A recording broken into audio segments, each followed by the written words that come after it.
Well, hello there. Welcome. You are on Olin Ritchie's YouTube channel.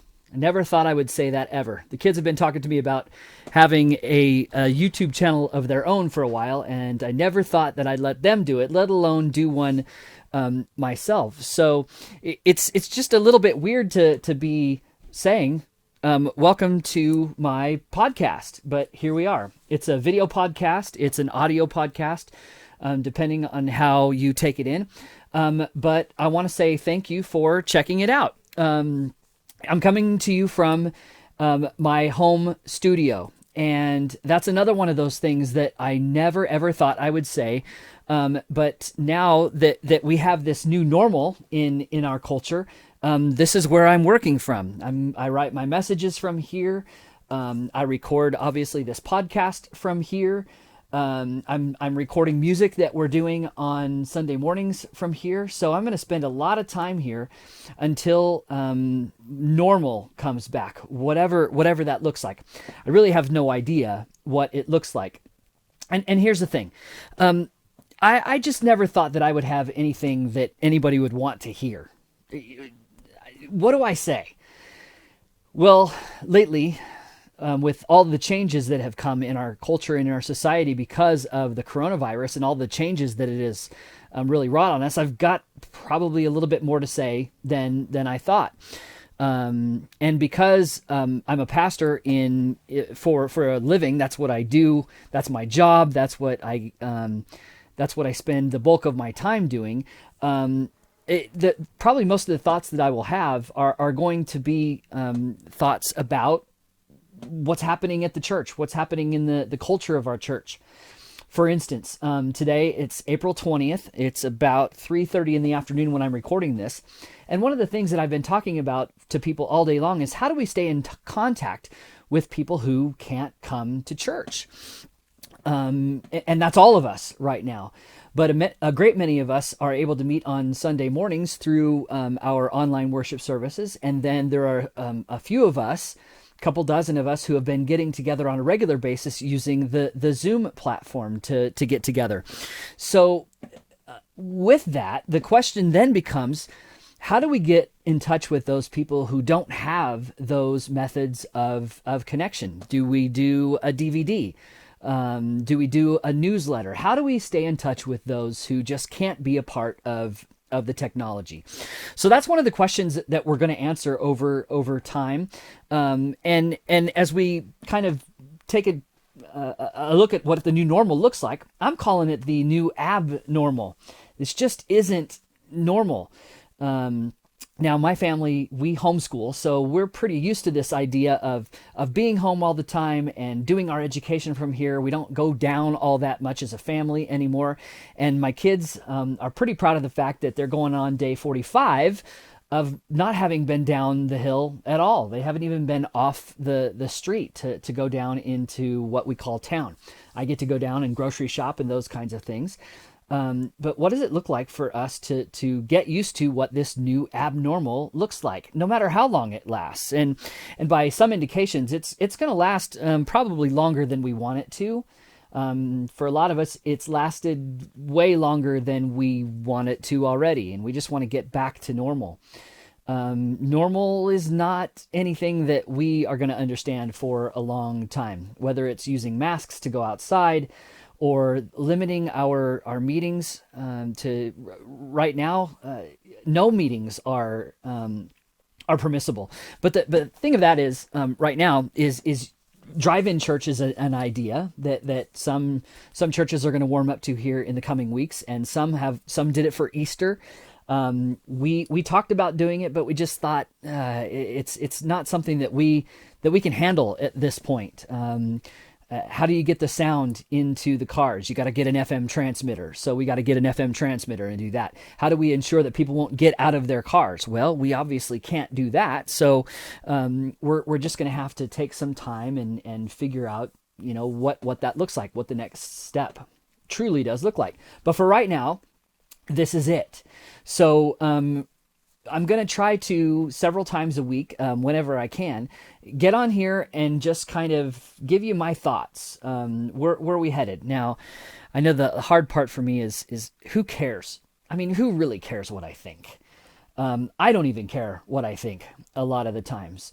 But I had at least one person say, one of the ways that we can get together during the week, while we can't be together in the building, is do a regular podcast where we're talking about things, and we're talking about the situations that we're dealing with and the struggles that we're going through and some of the victories that we're able to experience while we're all here on lockdown. So that's really what I want to try to do, is connect with you in ways that we've never done before. And now the technology has basically told us, this is what you can do. So go do it. And the beauty of this is now you can share this video, this podcast, with others. You can share it, and hopefully they can be encouraged by what we talk about over the next weeks and months as we move back to what we really consider to be the new normal.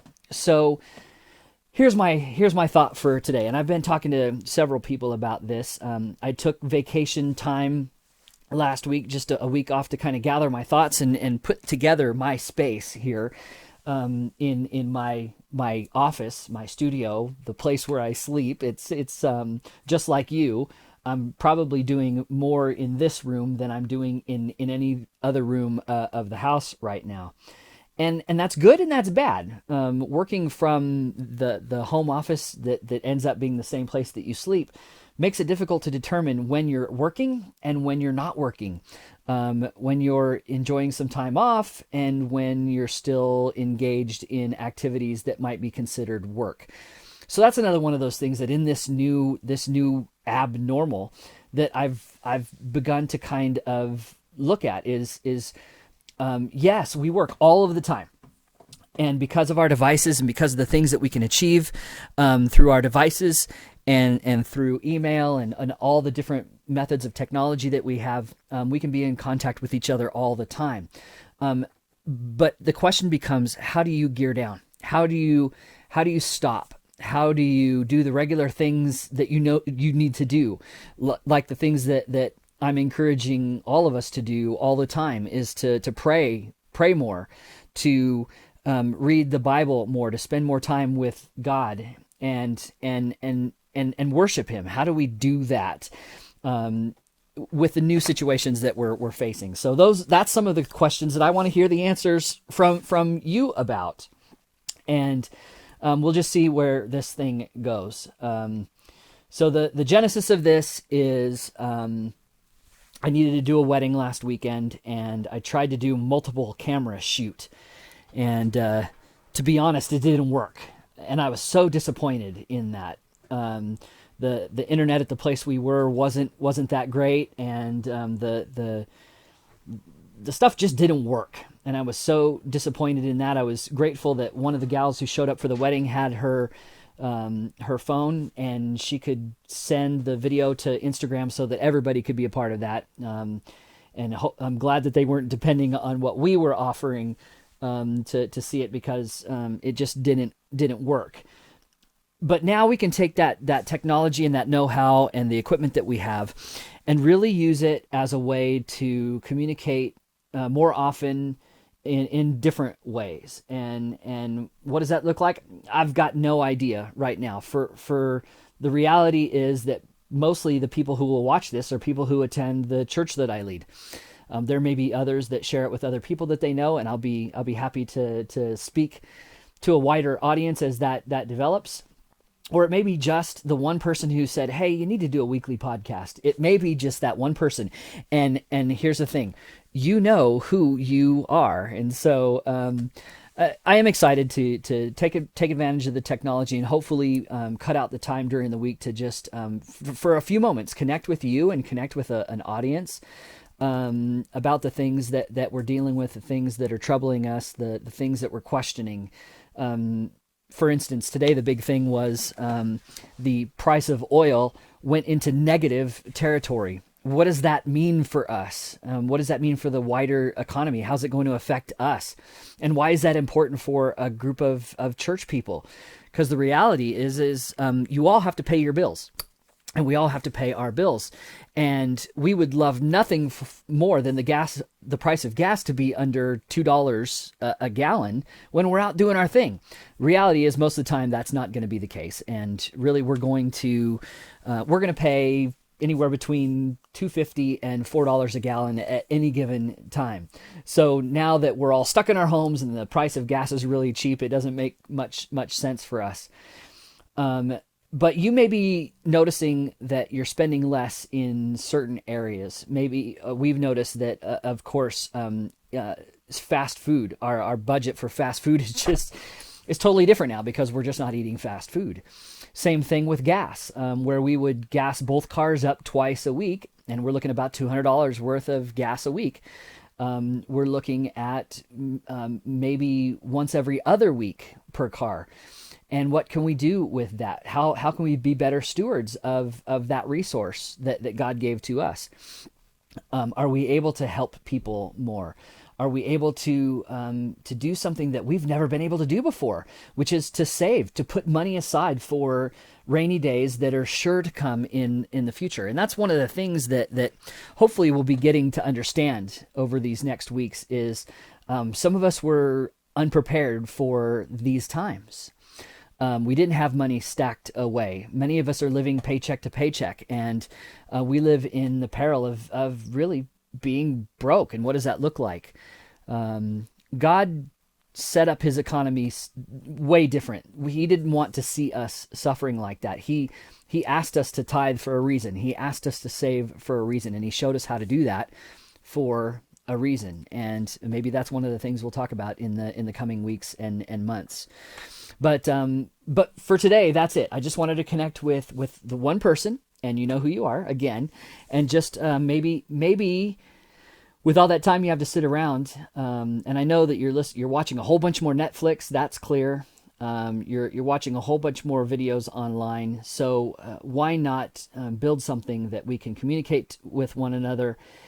Ask questions. We'll answer questions. Of course, this isn't a two-way conversation, but we can begin to have more of those conversations during the week. So it'll supplement our weekly meetings at church. It'll supplement the Zoom meetings that we're doing. It will also supplement the kind of the Facebook Live stuff that we were doing there for a while when we had more time.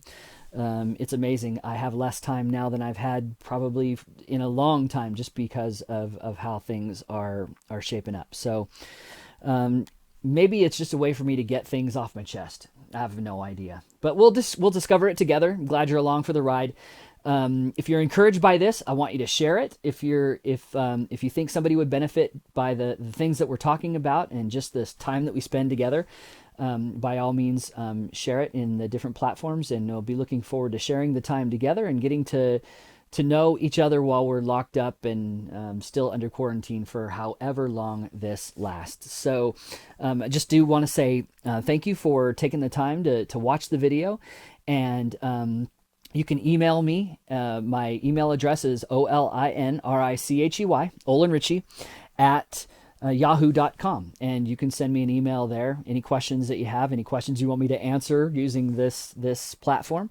Maybe there's something that you want to explore, and just let me know. We'll do that together. So it's an abnormal life, and I look forward to sharing it together. And until the next time this happens, take care of yourself, and be blessed, and have a great day.